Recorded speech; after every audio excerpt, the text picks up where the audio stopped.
Alright, mapagpalang gabi mga kabarya at darating lang ng ating parcel. Yeah. Yan. May laman ito. Yan, mag-unboxing muna tayo mga kabarya dahil wala tayong bagong wala tayong quota ngayon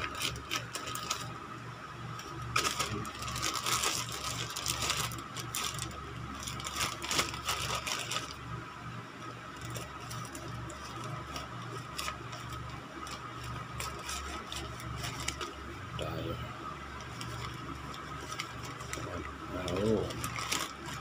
Ito na natin yung ating barya na pinakahihintay. Alright.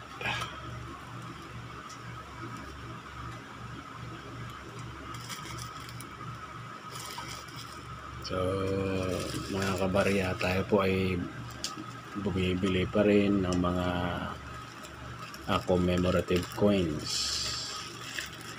Gaya po ng 5 piso at yung 10 pisong commemorative coins.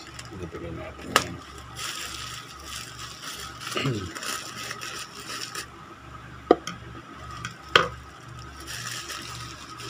Ito. Alam na. Barya. So ano kayang barya to? Ito, ayun, may pangalan pa, Barya Moto PH. Ayan mga kabarya. Tingnan natin kung ano yung laman nito. So sa mga commemorative coins mga kabarya, wag po natin asahan na malaki ang palitan dyan. Dahil kung tutusin, wala pong collector's value yan. Kung ano yung numero nung barya na yan, halimbawa 10 piso, yun din ang presyo nun. Pero ako, binibili ko talaga yan dahil nag-iipon ako nyan. Tawag na po commemorative coins. Sa mga nagpo-post o yung mga nakikita nyo sa mga social medias, nagkakahalaga ng tag dito, libo, huwag kayong maniwala doon. Walang katotohanan yun mga kabarya. Sinasabi ko sa inyo, sino namang baliw ang bibili ng yung isa rito bibili ng 1,000, sos Maria Joseph, sino namang baliw na bibili ng barya nito? Doon pala magtataka na tayo Kaya ingat-ingat din mga kabarya, huwag basta-basta maniwala sa mga ganong patutsada kasi masasaktan lang talaga kayo kasi aasa kayo lalo na't meron kayong pinapangarap din sa buhay, tapos ganun lang ang gagawin sa inyo, nakakaloko yun.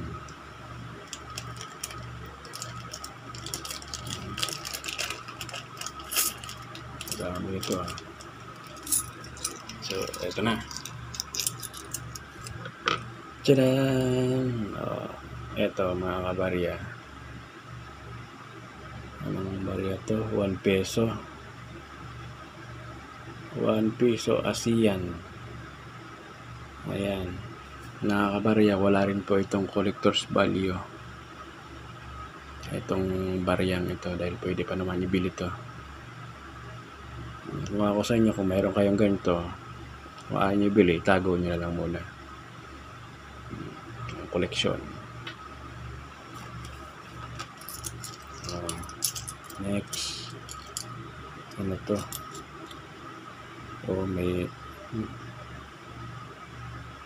May dollar pa to.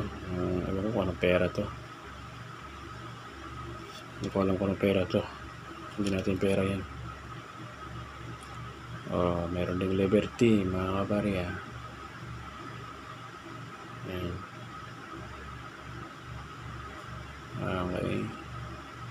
Hindi ko alam kung paano ang kuha nito. Ayan.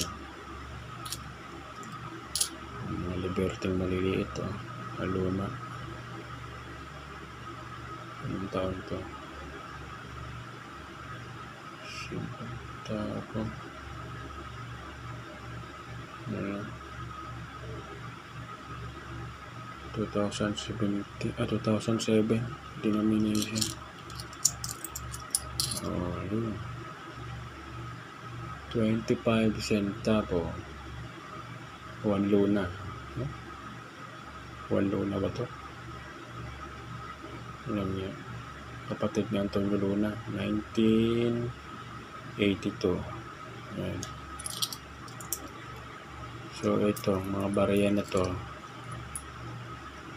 hindi rin natin na pera to. Perang ano to Thailand. At itong isa parang pera ng Egypt. Ayan may mukha ng to ni Cleopatra. So yun lang mga kabarya. Ito, binibili ko rin naman to. Ito mga to. Ayan.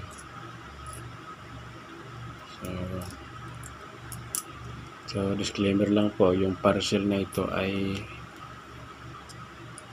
sinagot niya yung shipping fee.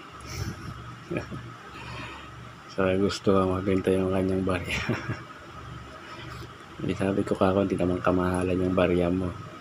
Dahil kalimitan, karamihan sa mga yan na lang din naman.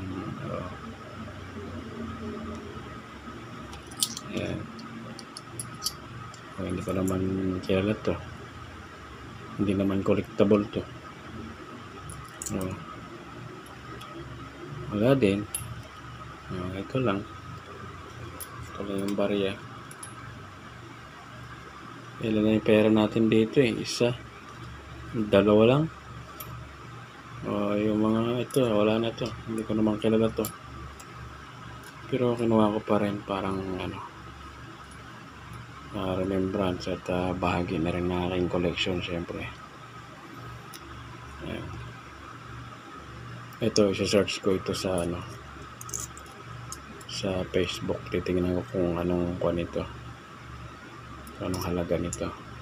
Kasi parang may nakita akong nagpo-post nito na ganitong barya Ayan. Ayan.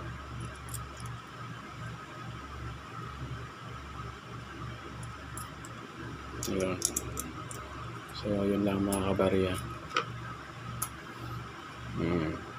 Ako po hindi talaga nagpapa-parcel ay tag dito sa mga malalayo kasi nadala na ako ang kadala gaya ito, patadalan ka ng hindi naman collectible na ba